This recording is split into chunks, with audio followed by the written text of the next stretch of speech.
Hey guys, today we'll be learning a very interesting lesson, civilizing the native and educating the nation. So it's just like a story. I mean, history, a lot of people think it's just boring. When you just learn it like a story, it's just like a total story and you have to write parts of it. It's just like English, you guys. You have to remember a few dates and few names. It's just it, okay? So you can do this. I trust in you. Just listen to this as a story and you will definitely win this, okay? So yeah. There is a person called as William Adam, and he toured the whole district and like the whole city, and he what the education, what the city says about the education system. He took like a survey among the nations, among the whole city or the district, okay, in 1830. Now coming to a very important part of this lesson, what are pathshalas? Pathshalas are nothing but there are very like small institutions with not more than like 20 people. They were like set up all over like in the Bengal and Bihar. These are either set up by wealthy locals, or like rich people, and or like the gurus or like the teachers of the community. So what are pathshalas? The pathshalas are institutions with not more than 20 students or 20 people. It was set up by the wealthy people of the society, of the community, or the guru or teachers, and it was set up all over Bengal and Bihar, okay? And why were pathshalas set up? So they were set up to function and meet all the needs of the locals. The classes were like flexible, means which are according to the poor people. Like if, for example, during harvesting season, they have to help their family for harvesting. But if they are in classes, it will be very hard for them to manage the harvesting time, and then we have to harvest crops, and there is a lot of work. So there is no classes happening during the harvesting time. There is no like fixed timetable. There is no fixed fees. It depends, and the fees just depends on the person's income. If, for example, my father is, for example, a farmer, and his salary is 2000 per month, and how much ever he can, he will give. It depends on the person's income. And the poor would, however, give as much as they could afford, because of their child's education. We need education for every single one. And the guru decided to teach and interact with groups of children in different levels of learning.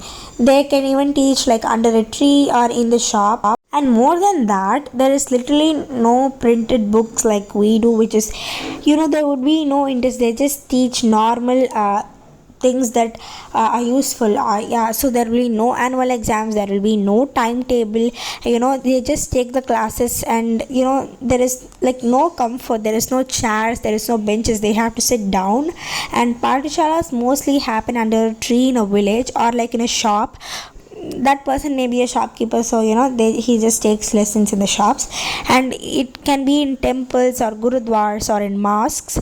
And in the schools which are conducted in temples or gurudwars are called as pathshalas, and the schools which are conducted in the mosque is called as, it's called as makatba. What is the schools in mosque called as? It's called as makatba, MAKTABA, okay?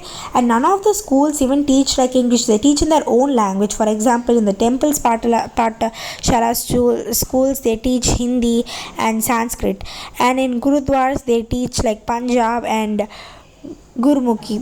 And in mosque they teach Arabic and Persian. It just differs from place to place, and there is no like particular language, and there is no particular timetable. Like, how does that even work? Okay, coming to the next question, who is William Jones? William Jones is nothing but he arrived in Calcutta. He's the linguist. Linguist is nothing but a person who learns different languages or different cultures of everything, and he is a very like a genius person. A linguist is a person who studies languages. He was appointed as the junior judge at the Supreme Court in Calcutta, and he was even an expert in law, but and he's a linguist too, and he knows many languages like Greek, Latin, and he fluently knows French and Persian, and he even learned Arabic from his friends. And then this all happened when he came to Calcutta. And when he was in Calcutta, he wasted like literally no time. He like spent hours in the Pandit's place where like they do like they just say the mantras or stuff. They like the Sanskrit Puranas and Persian Puranas, and then he learned the words of Sanskrit, grammar, poetry, and he literally didn't stop here. He learned medicine, he learned science, he learned religious stuff, and he learned politics, and he learned laws and many more. Like how? That is so fascinating, right? And who were the trio? Like the three people who are very important in this lesson. And who is Henry and who is Nathaniel? They were the Englishmen who were, discovering the Indian heritage by studying the Indian heritage by studying, the Hindu sacred scripts and Muslim sacred scripts, to just see if there are Persian scripts to, and they just like translated to English. And the trio are William, Nathaniel, and Henry. They three had started a journal which is called as the Asiatic Society, and it is to understand that the British used to sacred scripts like Raja Ram Mohan Rai to abolish sati, to know about the ideas and laws about the Hindu and Muslims of India, the past glory, to know about the past laws of how people were and stuff.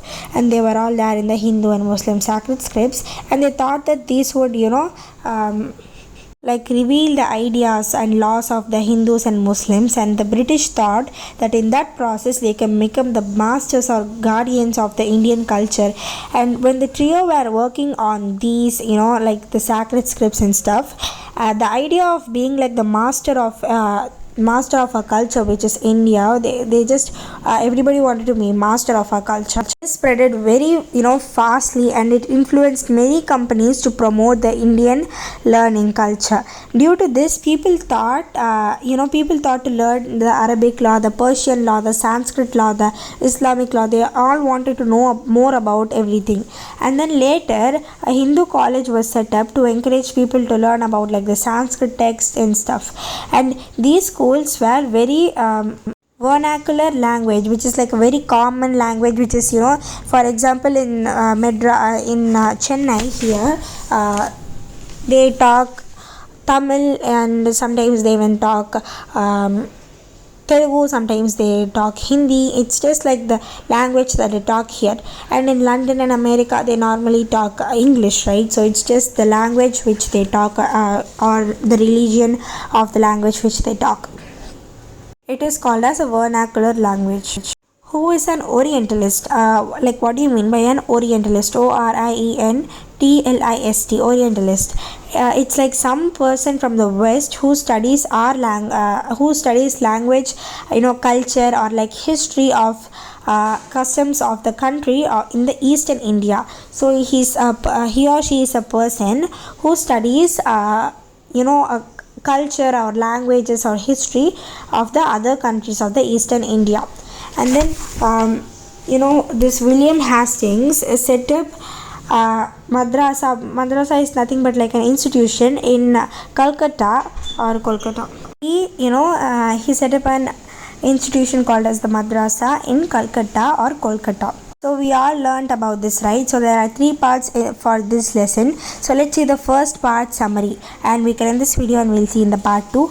And this is called so Pathshalas are small institutions with not more than 20 students, and the classes in the Pathshalas are like very flexible. It is very reliable with the students who are in like lower class students. They have no fixed fees, and it's like dependent on the person who is paying the fees, and no printed books, and no annual exams, no stable timetable, and no tables and benches, no comfort. And then the students the schools in temples and gurudwars are called as Pathshalas, and the schools in mosque is called as Maktabas, which is Maktabas. And William Jones and Henry Thomas Colebrook and Nathaniel Hallett set up an Asiatic Society. It's like a journal of Asiatic Society and of the Bengal in 1784, and it started to they started to research about Hindus and Muslims, and the sacred scripts, to see the laws and the secrets and the glory of the past of our Hindu and Muslim scripts. The Calcutta Madrasa was set up by Warren Hastings in 1781, and the Hindu college was set up in the Banaras for encouraging people to learn Sanskrit and Persian in 1791. Just note all the name, dates, and it may be useful. And the vernacular language means that it's the language spoken by ordinary people in the city or the district or a particular region or religion. What is Orientalist? Orientalist is a guru or like a teacher, or he is from the West, and he studies various cultures, various language and histories and customs and laws of the Eastern Asia. And what is the claims by the British to the Orientalist? The British people, few of the people were saying that it is not very important. I mean, why are you wasting a lot of money on the institutions? What is the use of this? And a lot of them were a person called as Thomas Babington Macaulay. He told that to the British that English can make the natives more civilized instead of learning their own language. It's not they can know about the currently happening news and like the scientific philosophies and stuff. So that's it for part 1, you guys. Part 2 and part 3 will be uploaded soon, so stay tuned. And yeah,